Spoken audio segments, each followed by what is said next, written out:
It's not the viewer that classifies an isekai, because that's literally every single show. This category makes no sense. Please get rid of this category and put something else in there. Why would you put Fern as a supporting character? Oh my gosh, a rare W. Thank you, Crunchyroll. This is gonna cause a storm. They snuffed Jujutsu Kaisen. That is going to cause an uproar. It's time, ladies and gentlemen. It is finally time. It is time for the Crunchyroll Anime Awards, the Shonen Awards, as many people call it. It is time. They have released their nominees. What their judges have chosen is going to be your favorite anime of the year. No, you don't get to decide. It's what they choose. But yes, the list is released, and of course, I'm going to do a react to all this stuff. I've already seen one of them, which is Isekai. I went to watch their video, and it was just a PowerPoint of somebody listing all the nominees, which is just weird. But yes, I've already seen Isekai, and I already know this is going to get me all worked up. So let's just dive right into it. Let's just get into it. Anime Corner did good. Anime Training did good. Hopefully there's something good here. We're going to start off things with the endings. I don't really, unfortunately, care about the voice actors. I mean, let's look at the Japanese. Let's look at the Japanese. This one's a good one. I'm a Japanese connoisseur. Let's check it out. Aoyuki. Aoyuki, yes, right there, right at the top. Aoyuki, number one. Aoyuki, number one. Now, this is unfortunate because it actually just is going by their performance itself, which technically makes sense. But Aoyuki did a lot of really incredible stuff throughout the year. It's a good pick. It's a good pick. We have Tanizaki, who, of course, is going to be frieren. Kenichi, really? I think that's Bravern, right? That's actually really good. That is kind of a wild card. I'm not actually upset about that. If that's Bravern, I believe it is, that's actually a nice wild card. I actually think they did an incredible job there. But cool pick there. Cool pick there. These two were obviously going to be a picks. I'm sure that Dandadan is going to be pretty much taking the entire board. Unfortunately, I think that's pretty much going to be with all the judges. Every single one of them have watched. So that's obviously going to be in every single list. So this was an expected thing. I'm not mad either. They did an incredible job as well. And then we have Simbongi, which is pretty solid as well. Moving on to EDs. EDs... Burning for sure had to be in there. Thank you for having that in there.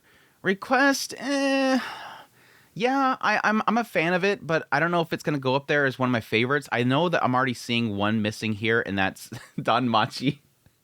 I'm sorry, it was incredible, like all around. The Danmachi ED had to be in here. Again, these ones I'm not really too mad about. I'm not like a massive fan.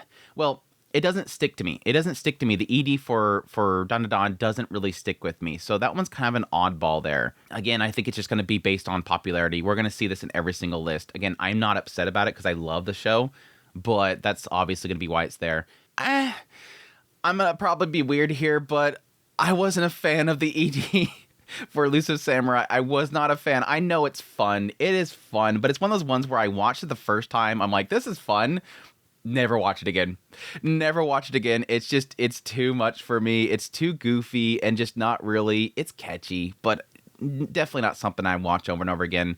So this is kind of a meh list, but not a bad list. I did like the ED for Ranma as well. It's very, very cute. But yeah, hopefully Burning wins. This is an incredible ED. It needs to win. We'll see, though. We'll see, though. OPs, gosh, there's a lot of Kaiju number 8. The visuals for the OPs, terrible. It's just CGI. It's almost, it feels like just, I don't know, Unreal Engine slop. Like, let's just go through this Unreal Engine stuff. It's just CGI stuff. I did not really like the OP. I did like the song, though. The song is really solid, but... And I don't know if they're actually going specifically by the song. Yeah, I would assume this is probably including the visuals. Yeah, visuals, striking visuals. No. No. I know it was popular, but no. The visuals for this one and the OP, of course, the one here, Yuki, was fantastic. Fatal, yes, absolutely incredible. Surprised to not see frieren on here with how popular that was. Again, Dandadan, that's going to be mixed. It's, again, very, very popular and an incredibly catchy tune. This, without a doubt, the Dandadan OP will win. If the Dandadan OP does not win, something happened. Somebody artificially inflated the vote. No doubt. But yeah, I would probably, out of all of these, probably say, like, popularity-wise and me giving in to the fans, I'm going to 100% agree. Creepy Nuts. Incredible. Yes. Number 1. personal favorite is going to be more leaning to maybe like Oshinoko and Solo Leveling. And again, this is a lot to do with my love of Sawano Hiroyuki. I love him. He's just fantastic. Best score. Again, Dandadan's going to be in every single one of these. I don't disagree with this, despite the fact that I want to poo-poo it for being super popular. The music for Demon Slayer is incredible. It's very, very beautiful music. So awesome there. Look Back, I don't even recall Look Back's music. That's unfortunate. Obviously, there's probably something there. There's obviously something there that I missed. So good on them. Frieren's very incredible music too. I would say out of all these, I'd want to give it to Frieren, because Frieren's music was just so impactful. It fit the scene so well. It just grabs you and pulls you into the world itself. The best anime song. I really hate this category. I really hate this category. It's just the OPs and EDs, right? This is the same. I think they did this last year, and it didn't make any sense to me. It doesn't make sense to me this year either. This doesn't make any sense. Why do you have best anime song, best ED, and best OP? Are you just wanting them to compete against each other? Then just do the votes based on those two, and then just bring them in together. Why do you have a separate category with the same damn songs? It doesn't make any sense. This category makes no sense. Please, get rid of this category and put something else in there. You have tons of genres you're not covering. A mystery, psychological. Do something, a venture, something else to highlight shows. Don't just go, well, we need another category, so let's just go ahead and do the same thing again. Here's best anime song. This is such a dumb category, I'm not even going to look at it anymore. Moving on. Must protect at all cost characters. Frieren, Anya, Okuron, Senshi, Hojo. These are all good. Okuron, I think, goes in that realm of kind of like, yeah, the bullied kid and you want to protect him kind of thing. But again, this feels like this is being pushed in here because it's a very popular show. Okuron needs to go. I get the whole bully thing, but Okuron needs to go. Okuron needs to go. I'm sorry. And Senshi as well. This just feels like you're just trying to get Senshi in here somewhere for the memes. These two, even Frieren, I don't really see why that's in there. Again, she's super cute and you want to, help her wake up in the morning and drag her around like the old grandma that won't wake up. I don't know. This feels like this category got kind of snuffed up full of just popular shows. I mean, what else would I probably put in here? Andrew, don't critique without your own givens. Aisha, Norn, Julie. You could not have Julie in there. Julie, the poor girl that was being sold and he had to rescue her from the market. You're not going to put Julie in there? That poor girl that was nearly dying and starving? The one that wanted to die? That's not protect at all costs category? My gosh. Ivy from Weakest Tamer. That would have been a good choice as well. Yeah, again, this kind of feels like it's just being full of popular. Where's Kaju?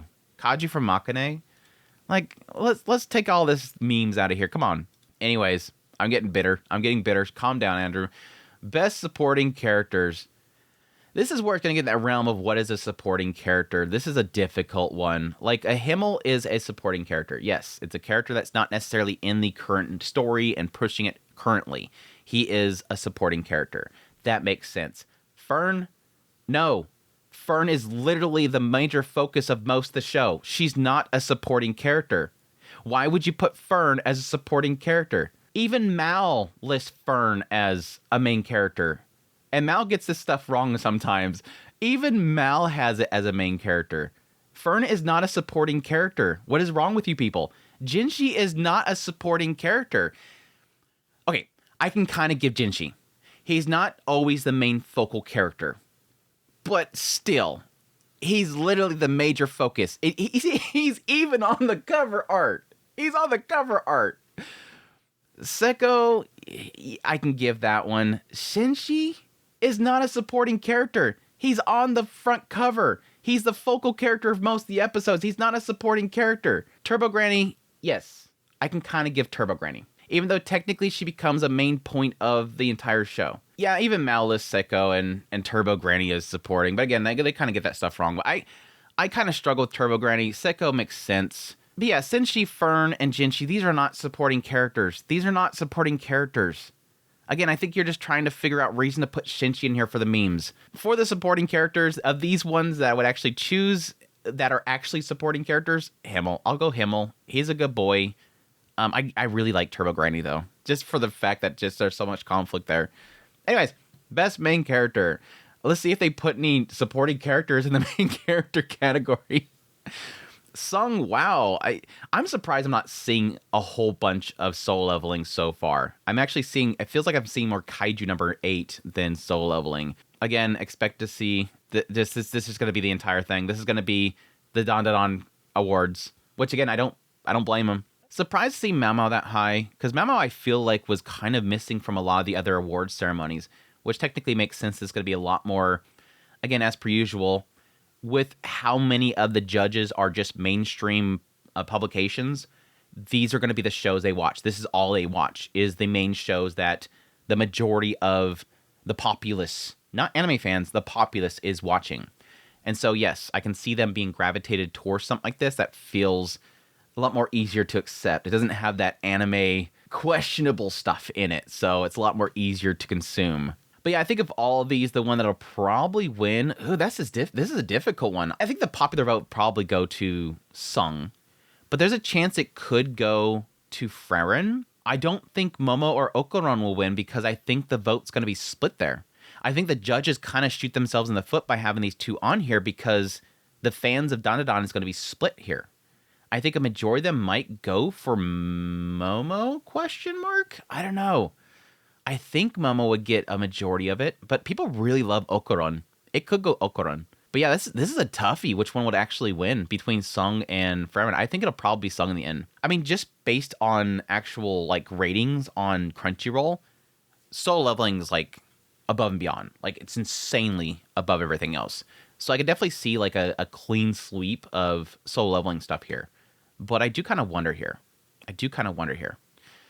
What I would choose out of these, frieren. I love frieren's character. She's fantastic. So best slice of life. What do they think is a slice of? Oh my gosh! Thank you so much. Oh my gosh! A rare W. Thank you, Crunchyroll. Thank you. I'm actually very surprised here. 3 very surprising things in here. Thank you. Besides my dear friend Nokotan, this is a great list. Rare W. Thank you, judges. Thank you. Is there anything in here that I'm mad that it's missing? I'm actually kind of interested. Jellyfish. Jellyfish is the only one that I could be kind of upset that it's missing here. But Makane, thank you. Even though it's kind of a struggle to call it a slice of life, it's more like drama rom-com. I'm not mad. It still feels very slice of life. Slice of life is very broad. It is a very broad category, which is why I was joking about this probably having a bunch of stuff in here, which, my dear friend Nokotan, it's a comedy. It's a straight comedy. It's a goofy, straight comedy with weird, supernatural things going on with it. Anyways, but Sound Euphonium, thank you. There's so many other sites that are just completely ignoring this. And it's popular vote. And unfortunately, Sound Euphonium, and this is going to lose. It's going to lose. It's going to lose terribly. It's going to lose terribly. But yeah, I'm happy to see Sound Euphonium on here because it's been snuffed by so many others. It's very difficult for it to get any votes because it's the 3rd season. It has like 3 OVA movies. Most people don't even know where to start. It's all over the place in availability and where it's listed. Even Crunchyroll themselves have the listing for it separate, which makes it difficult for people to even know it's there. And so it's just jumping forward in years because they don't even know what's the next episode. But I'm happy to see it. Yeah, Laidback Camp, solid pick there. Very much Yashike, slice of life. More of an advertisement than anything anymore, but it's fine. I didn't finish Villain. I'm sure it's great. But this is our first sign, people. This might actually, we might not be a total dumpster fire going forward. Danger to my heart. Our first showing of it, even though it's on High Dive, it has gotten attention.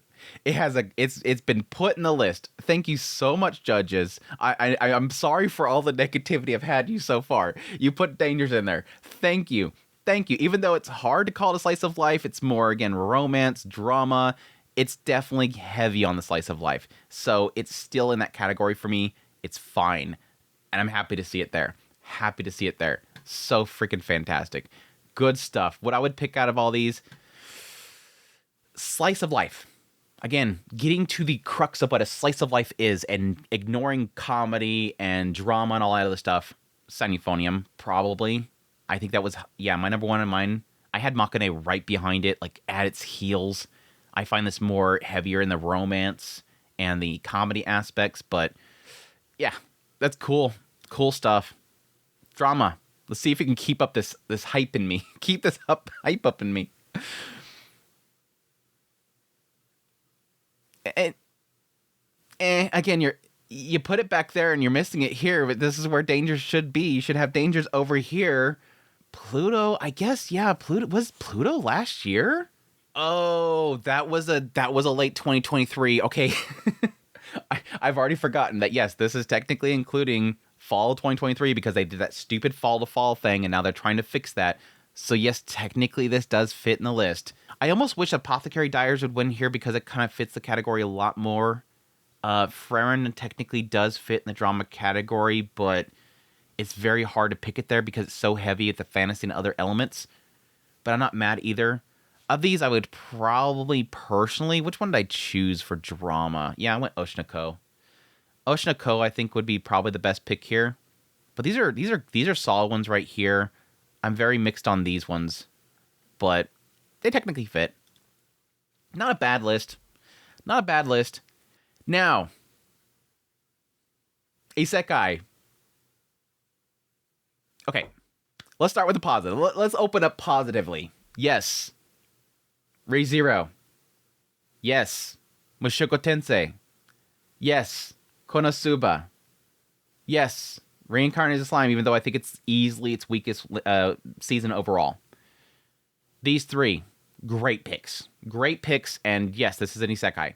Now, the problem is, there's two major problems here. One is obviously the missing shows from the Isekai list. As a Isekai connoisseur myself, as you have seen recently with my 120 plus tier list, I have watched a lot of Isekai, so I kind of know what I'm talking about here. You can trust me with my knowledge here. I'm an expert. We're missing Ishida, No Longer Allowed in Another World, Villainous Level 99, and Villainous Goes Down in History. Those ones were all missing.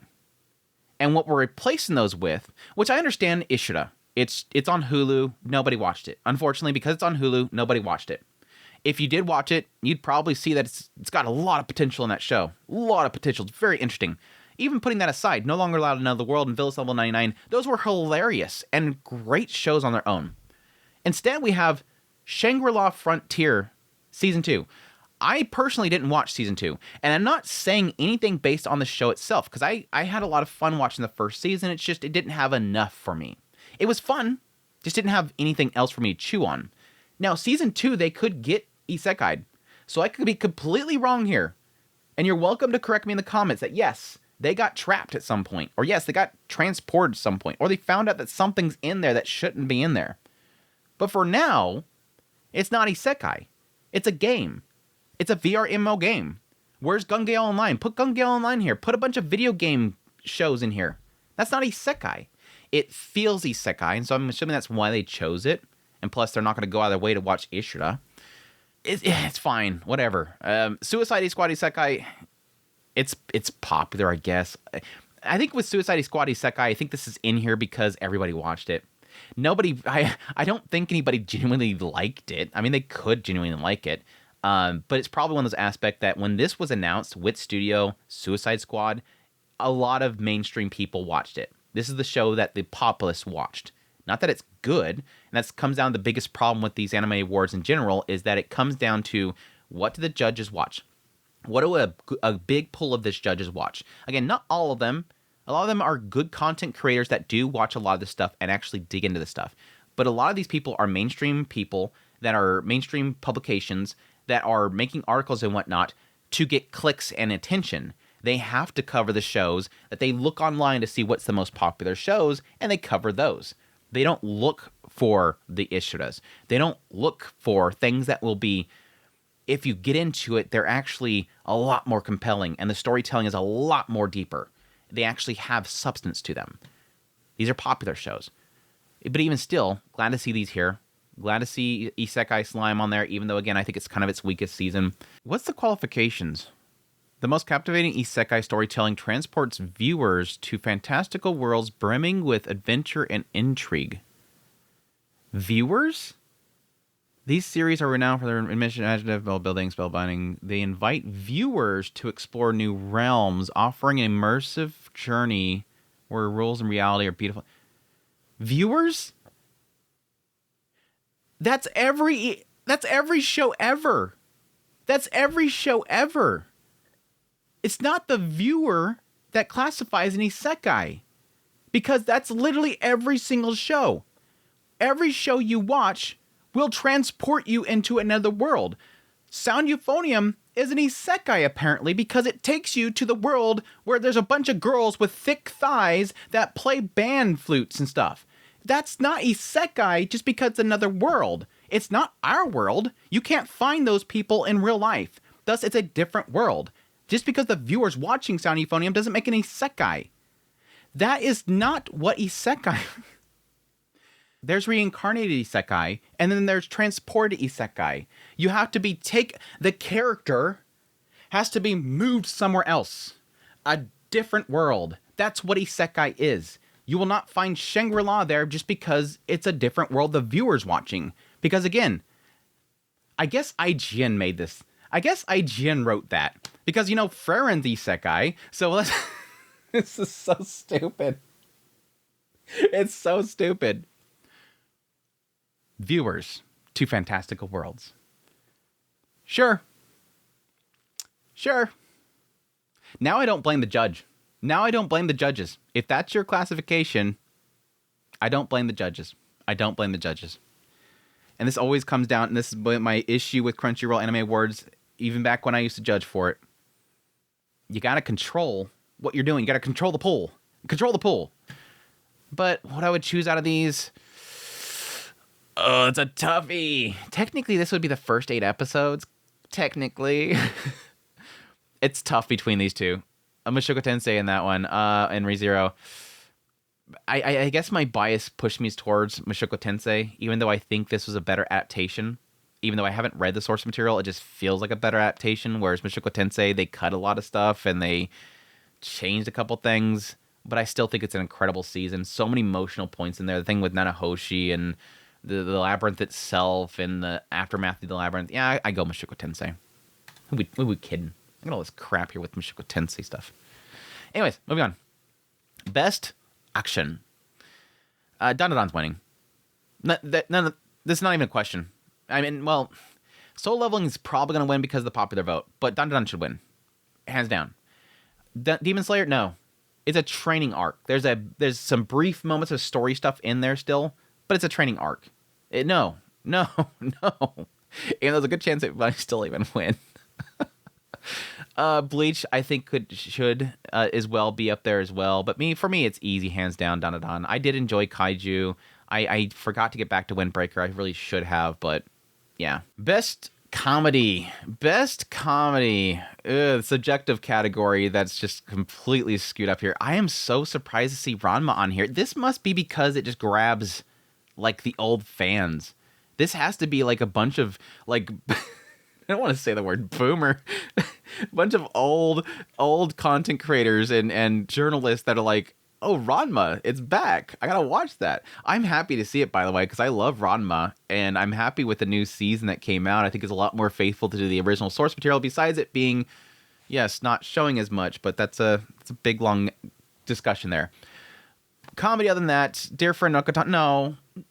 I see nobody talking about this show after the memes ended. There was so much memeing. It had such great marketing. People were hyped for the first episode. I think most people enjoyed the first episode, but crickets after that. It felt like nobody was watching this show. But anyways, whatever. Mashal, I kind of expected to be there. Delicious Dungeons, it's sort of deserved. I think it gets too heavy way too much, and so that comedy's kind of left behind a bit, but it's fine. Spy Family... For me, no. Again, this should be a later year, so it's technically falling in there with the previous year. But I unfortunately, I wish I enjoyed Spy Family as much as I did originally, but it's losing me. Unfortunately, no Makane, no Gushing, and I expected Gushing over Magic Girls not being here. But Gushing over Magic Girl is hilarious. Magic Girl and the Evil Lieutenant would have been nice to have been on there as well. I'm happy Konosuba's on there at least. I would even put Dandadan here. I would put Dandadan in here over Delicious in Dungeon, to be honest. I put it in here above a lot of these. That's an interesting miss there, is not having Dandadan. Anyways, not too bad about though. Romance. Another one that's kind of always in that questionable area as to if I agree if it's classified romance. Blue Box. Of course Blue Box was going to be in there. Of course Blue Box is going to be in there. I wonder if they kept watching it beyond after nominating it. I wonder. I dropped it because I knew it was coming, and I didn't want to bother getting into the usual love triangle thing that ends the same way every single time. Scott Pilgrim didn't watch. Makane, yes. And thankfully this time, Danger's in My Heart. Let's go. Let's go. My girl, Yamada, is in Danger in My Heart in the romance category. We all thought it wasn't going to happen. I have to give credits to the judges. Now, granted, the reason why I think they finally put it in here is because after last year, everybody was saying you guys are crazy for not having Danger in My Heart in there. And then this year, it finally took off. It really did feel like season 2, people finally started taking notice. Like, I've been chiming about this show ever since the basketball scene in the first season. And I was yelling from the rooftop for people to check it out. Going to season 2, I was still yelling about it. And then suddenly, finally, everybody starts to pick up on it. And then suddenly it's like everybody's like, yeah, I knew it was cool all along. Suddenly everybody else is like, oh, cool. Yeah, this thing's here. And it's really cool. Either way, I'm not mad. I'm happy that things get attention. And I'm happy that they can't ignore it anymore. It's finally got its attention. And that's so freaking fantastic. Will it win against everything else? I wonder, because see, like, Ranma, yes, you could feel it. The romance is there, especially towards like the third quarter. It starts to pick up. You start to get the Doki Doki feelings going on, but it's not there yet. So I would not vote for this. Makane, yes, it's got a lot of romance in there, but it's not heavy romance, so it doesn't beat something like Dangerous for me. Anything I'm missing? Magic Girl and the Evil Lieutenant. If you put Rama in here, you should put Spice and Wolf. The chemistry between those characters are fantastic. Unfortunately, and I kind of expected it, no Days of My Stepsister. Days of My Stepsister should definitely be on this list over a lot of this stuff. But, again, expected. It's technically expected. But it's not a bad list. It's not a bad list. I'm not mad about these. I kind of expected a lot of these. I'm happy that Condition Called Love's not on here. Somebody told me Condition Called Love's going to be in here, and I'm like, you're crazy. You're crazy. I'll throw something if that's in the list. My gosh. Best background art. I go with all these. I can't really argue with really any of these. Trying to think of something that should go in there that's not in there. Mushoku Tensei had a lot of really spectacular background shots. Unfortunately, losing the establishment shots for its OP, which would kind of add to it quite a bit. I can't really think of anything to really push back on any of this stuff. I think these are all really good. I think Dandadan would probably be the only one I think doesn't really deserve to be on there because it's mostly classrooms and whatnot that I don't really think deserve too much.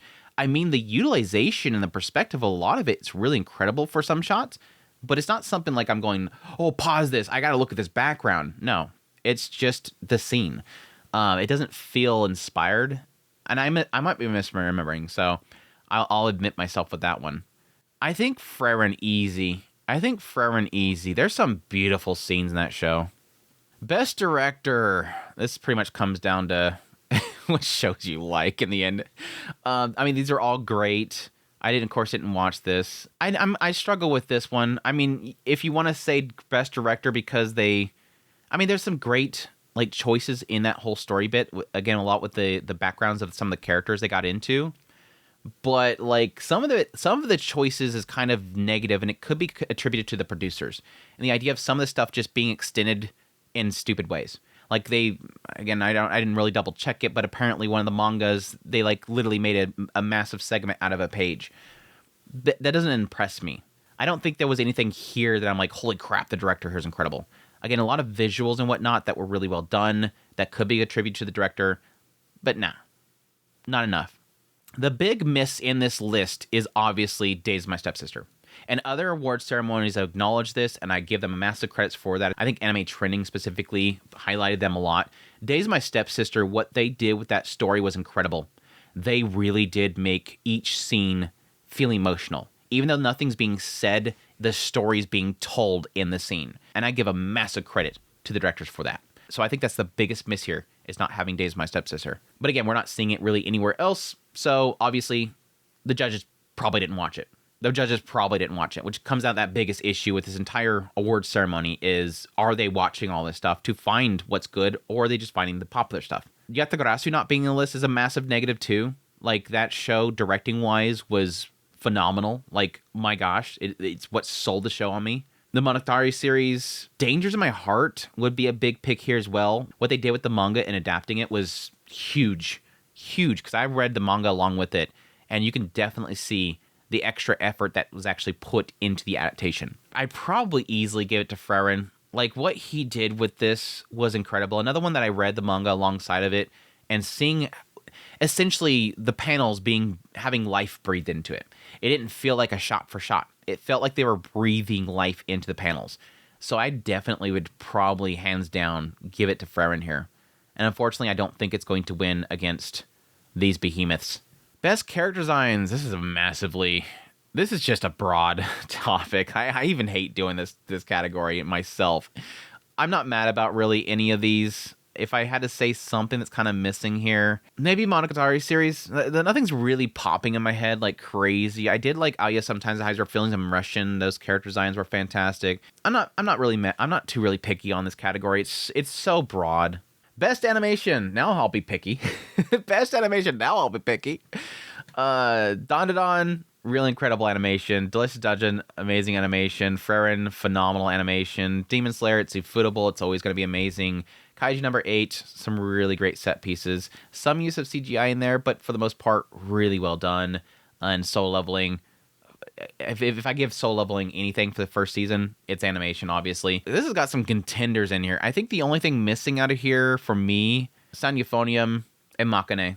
I know Makane is not going to be in a list like this. I think expressiveness of the characters and them being brought to life is just as equally great as a crazy combat sequence. Making characters feel like they're alive because they are expressive is what that one does. But I think a lot of these shows right here do have that expressiveness in it. For me, it's hands down frieren. I think the main key thing, and I know this is a big contending point because this is a struggle between these two, obviously, because I think these are both in my top list for animation. The difference here is that with Dandadan, it's very muted colors and very monochrome colors, which I know is a stylistic choice, and I get it, but it's one of those ones where I look back on it and it kind of bugs me a little bit. Whereas frieren is always expressively beautiful, very vibrant. The other thing that I give massive credits to frieren for, specifically over a lot of anything else, is having chaotic combat sequences, especially that final big battle that was in that chamber, and I'm not going to say specifically, is that it's insane. It's like apocalyptic spells are going off, but I still know where the characters are. It still makes sense. There's a cohesiveness to where everything's at. The director and everybody knew where the characters are standing, and they expressed that to the viewer. It's amazing. It's amazing. Through and through. Best original anime, which is pretty much all the original animes of the season. No. Bravern, which is surprising because Bravern was in there earlier. Bang Bang Bravern is not in here, but Ninja Kamui is. People like Ninja Kamui. People like Metallic Rouge. Who watched Metallic Rouge? I was fine with Metallic Rouge, but it's very samey to a lot of other stories, and the ending was just blah. Yeah, Metallic Rouge, get out of here. Kamui, out of here. I didn't watch too much of Kamui. It wasn't really working for me too much. Buchigiri, I dropped it. It was too much virgin talk. Like, they were obsessed with the virginity thing, and it's dumb. It's too juvenile for me. If you like it, it's fine. I'm not saying that you're juvenile for liking it. It's just, for me, it felt that way, and so I didn't vibe with it. But yeah, Bang Bang Bravern missing here. Bang Dream missing is kind of a snuff as well. But I'm happy to see Jellyfish and Girls Band Cry in here. That's a really cool surprise to have these two in there. They're competing in our Discord on a regular basis. Really surprised to see Train, actually. This is probably the biggest surprise out of all of them. And I think that's probably because there's quite a few of the judges that if they're still in this year, they'll know about that show. They'll see the quality and what was actually in that show. I don't think the show's on full cylinders. I think the ending segment was kind of blah. But there's so many good segments in there. But yeah, very shocked that Bradburn's not in here. Very shocked. Out of these, I'd probably get Jellyfish. Train's like right behind it. And then Girls Band Cry. The other three, meh, no. no. Best new series, okay. So basically Anime of the Year. Unless Anime of the Year doesn't have a lot of long-running series, this is just basically Anime of the Year. So whatever wins here is Anime of the Year. So this probably gives me an idea of what's in the Anime of the Year. ReZero might be in the Anime of the Year segment, so that might kick off one of these. What is the Kaiju number 8? I liked Kaiju number 8, don't get me wrong, but what the hell is with this show in every single category? I can think of so many shows to go over this. So many shows. Let me look at my list over here. Try to remember not to put the returning shows. Dead Demon's Destruction. Gushing Over Magic Girls. I know it's not going to be in there. But Gushing Over Magical Girls. Machine over that. Spice and Wolf. Put Spice and Wolf over that. They might discredit that one, though, because it's technically a readaptation. Yatagrasu. Days of My Stepsister. Ranma and Half. Put Ranma and Half in there. Jellyfish.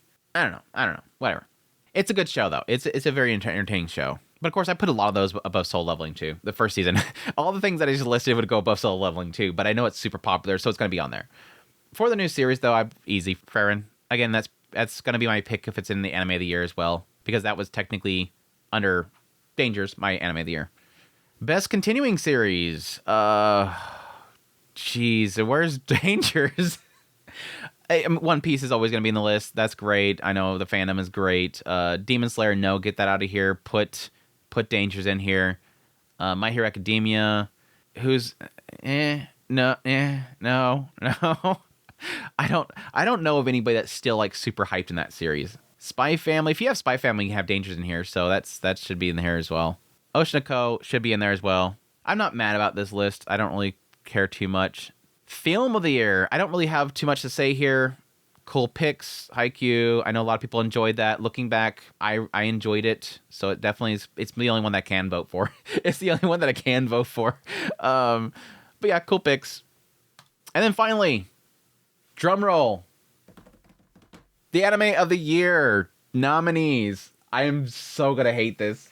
Let's get ready for the hate.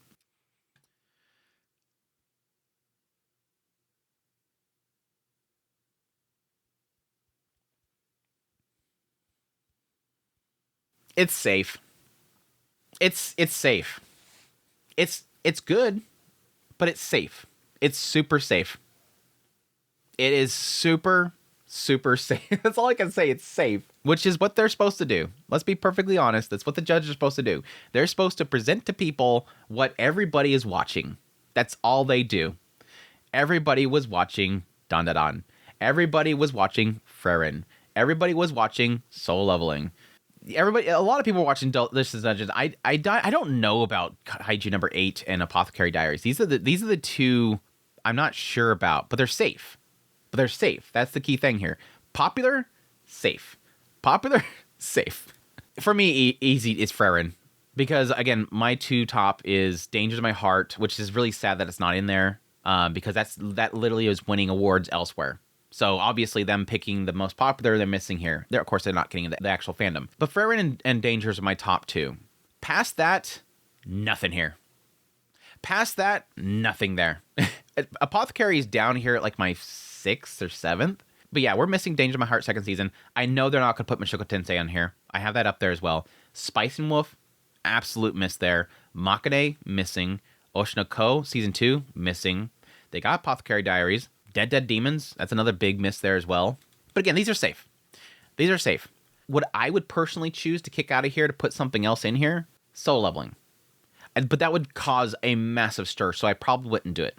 Because the majority, the public, the populace, they maybe watch one show a year, they watch Soul Leveling. And they love it. And I don't fault them for it. I love second season. I'm absolutely loving second season. I kick Kaiju. I didn't see that much of a fandom for it. I didn't see many people hyping up on that. I, again, really enjoyed it, but I didn't think it was this popular. I don't think I've seen it on any of the other awards ceremonies, so that's kind of interesting. Delicious in Dungeon, I don't blame it. It was a fun show. It had a massive fandom as well, and I really enjoyed it. So, but for me, it's easy, frieren. Dandadan for me, my top of the anime of the entire year. I think it was like 10th. But yeah, that's their anime of the year picks. Not too bad. I will say, not too bad. It's safe, like always.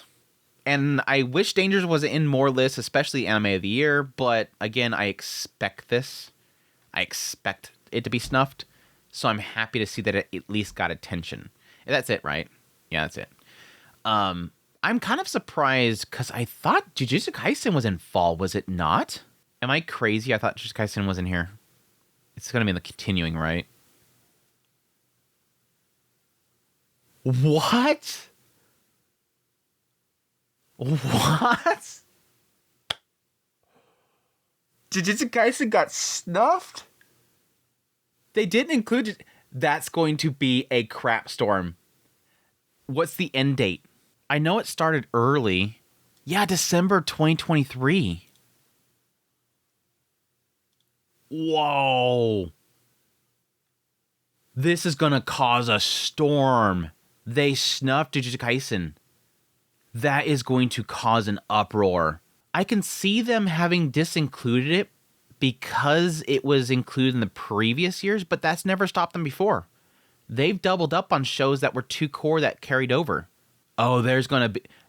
And watch. It's going to be Jujutsu Kaisen versus Solo Leveling. There is going to be a fandom war coming from this. My gosh, I cannot believe Jujutsu Kaisen got snuffed. This is gonna be crazy. Anyways, that's my thoughts on the Crunchyroll Anime Awards. Again, not as bad as I thought it was going to be. I'm just happy to see Danger in My Heart's getting attention. It's missing a lot of other stuff that I think is super interesting, like Yatagarasu. Days My Stepsister is a big loss as well. But again, in the end, it's this expected stuff. This is safe. These are safe picks. And I'm happy to see frieren up here. I'm really happy to see frieren up here, if anything. And I hope frieren does very well. I think it has the fandom, but again, I think the popular is going to take Solo Leveling. I think in the end, it's going to be a clean sweep with Solo Leveling. Again, it's surprisingly not in all the categories, but I think Dandadan was kind of the judge's darling. Dandadan was definitely the judge's darling. I guess technically that wouldn't be classified judge's darling. I think Delicious in Dungeon probably would be considered, if not Apothecary Diaries. Those are the ones that you don't really expect to be in most people's list, but it'll be on the judge's list. But anyways, hope you guys enjoyed my impressions. Let me know in the comments down below. Do you think this is a W? I think it's just the usual L, just the Shonen Awards. It was pretty much a lot of Shonen. Kaiju number 8, Solo Leveling, Dandadan, sort of. But yeah, anyways, let me know in the comments down below. If you're new here, make sure to subscribe before you leave. Like this content and want to support channel more. I have links in the description below. Greatly appreciate it. Until next time, you'll take care.